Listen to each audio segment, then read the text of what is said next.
Fa'asa ulaika ayyakunu minal muhtadin. Orang seperti tadi itu yang beriman pada Allah, birububiyati wa uluhiyati, mendirikan sholat, menunaikan zakat, dan tidak takut berjumpa Allah, itu orang meremehkan masjid. Mudah-mudahan mereka termasuk orang mendapatkan hidayah. Hidayah itu apa sih? Hidayah itu apa? Hidayah itu khawatir ilahiyah. Apa hidayah itu namanya? Direct illumination from Allah. Ada cahaya dari Allah masuk dalam hati.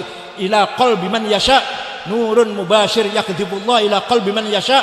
Itu namanya khawatir ilahiyah. Limpahan dari Allah, bisikan dari Allah kepada hatinya seorang siapa yang ingin kehendaki, itu namanya hidayah. Kalau belum dapat bisikan dari Allah, walaupun pinter, cerdas, gak beriman kepada Allah, gak beriman pada hari akhirat, pada Nabi Muhammad, gak.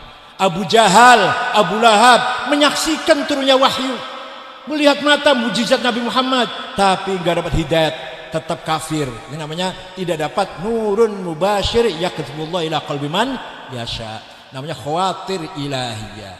Yang kedua khawatir malakutiyah, bisikan dari malaikat, jadilah ilmu, syukur-syukur ilmu laduni, kecerdasan, itu namanya khawatir malakutiyah. Nah, yang ketiga khawatir syaitoniyah, bisikan setan. Sering ya, udah bisikan setan sering ya. Mau benar digoda, yuk belok saja, belok yuk. Kita lawan gampang. Nggak, saya mau benar. Kamu pergi sana. A'udzubillahi, lari setan itu. Benar sedikit, datang lagi. Ayo belok kiri yuk. Kalau mau tadi nggak mau belok kanan, belok kiri yuk.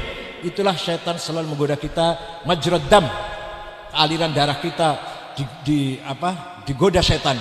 Seperti aliran darah pada tubuh kita.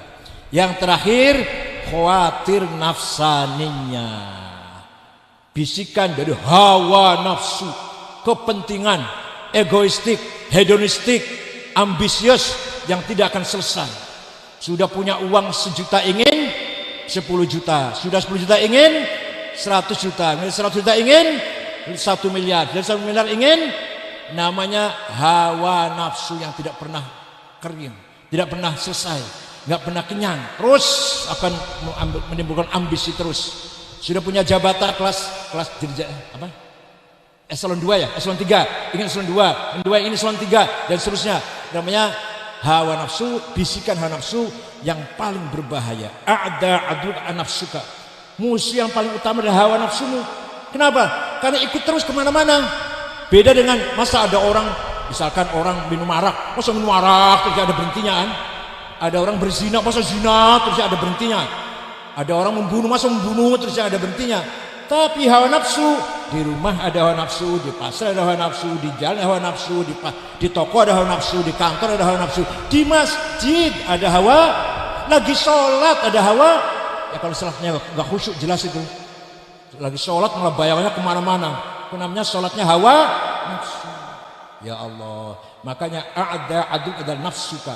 Musuh yang paling utama dari dirimu adalah nafsumu sendiri.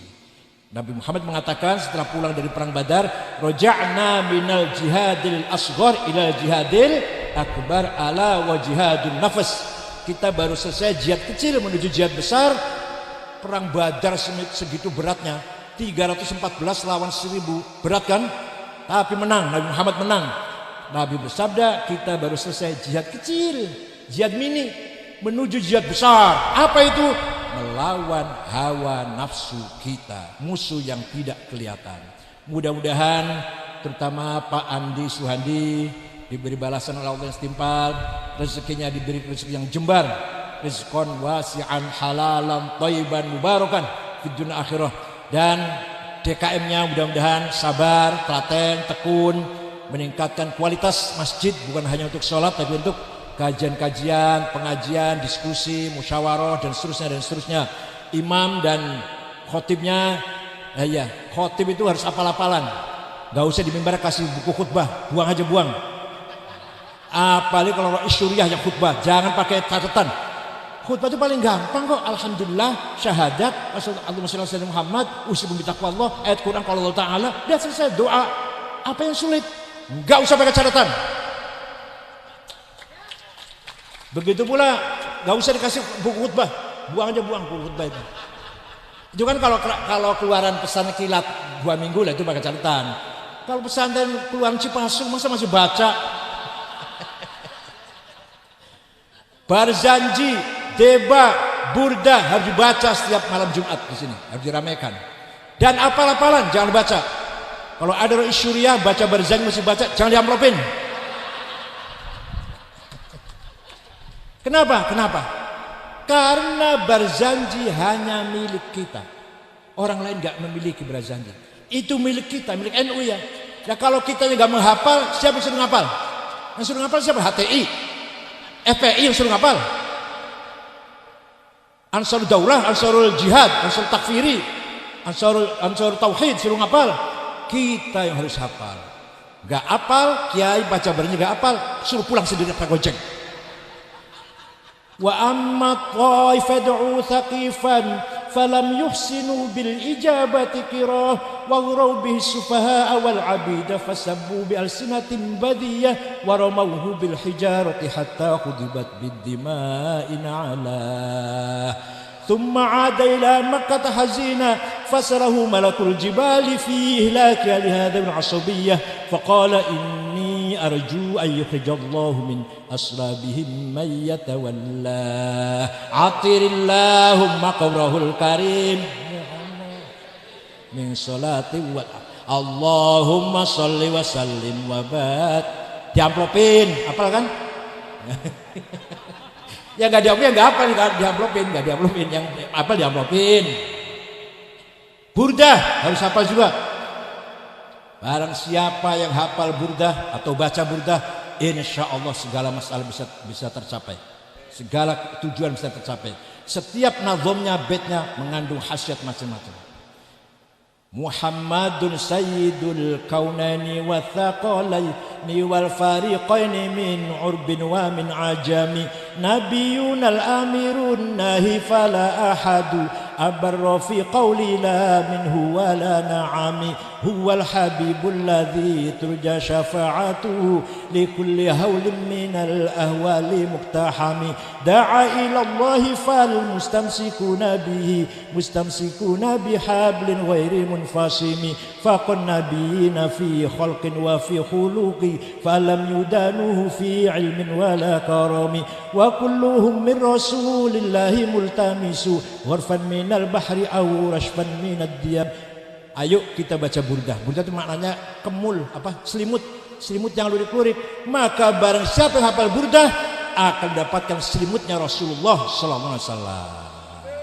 Kalau nggak percaya, ayo kita pergi ke Istanbul, Turki, masuk ke Museum Topkapi, masih ayah keneh simuna Nabi Muhammad teh yang lurik-lurik disimpan dengan baik, terawat dengan baik di Museum Topkapi. Yang nggak percaya burdah, ayo kita ke Turki bareng, tiketnya beli sendiri. Ya masa saya tiket. Jadi betul-betul burdah ada khasiatnya, gitu ya. Baca burdah, insya Allah kita mendapat selimutnya Rasulullah. Saya kira itu saja, mudah-mudahan ada manfaatnya. Dan insya Allah di lain tempat BPKH Pak Anggita Abimanyu akan membantu lagi. Ini gedung mari belum selesai Pak. Ini berapa besar lagi Pak Arifin? Berapa besar lagi? Ya bisa ditagih lah. Insya Allah. Terima kasih. Jazakumullah khair. Baru 60 miliar yang lewat NU. Yang lewat NU itu baru 60 miliar. Masih kurang kan? Masih. Kalau uangnya sekian 160 triliun, yang untuk NU baru 60 miliar kan masih kurang banyak tuh. Insya Allah manfaat barokah. Fi umrik wa tala fi umrik. Mudah-mudahan Allah membanjakan umur ala barakatillah wa fi kanafillah wa fi dhimmatillah. Pak yang Anggita Abimanyu insya Allah dalam genggamannya Allah. Selamat dunia akhirat. Syukran wa dumtum fil khairil barakati wan najah. Saya datang bersama Wakil Ketua Umum Profesor Dr. Kiai Haji Maksum Mahfud, Ketua PBNU Kiai Haji Abdul Manan, Ketua PBNU Kiai Haji Dr. Eman Suryaman, Ketua Lembaga Ma'arif Dr. Zain Arifin Junaidi, Ketua Lembaga Wakaf Haji Mardini, Lembaga Zakat dan Lembaga Zakat. Lembaga Zakat Gus Wahid, itu ada Gus Wahid di belakang. Sudah, siapa lagi? Bendara umum ini Asnawi, asli Cina Betawi. Dr. Bina Suhendra, ini asli Cina Betawi Muslim. Asnawi makanya namanya. Dr. Bina Suendra. Alhamdulillah kita semua fi sihatin daimah, terlepas dari penyakit corona, pandemi COVID-19, insyaallah kita semua fi sihatin daimah wa fi quwwatin wa bastah, insyaallah kita diberi kekuatan lahir batin oleh Allah. Syukran wa dumtum fil khair wa barakatuh wan najah wallahu muwaffiq lakum thariq. Wassalamualaikum warahmatullahi wabarakatuh.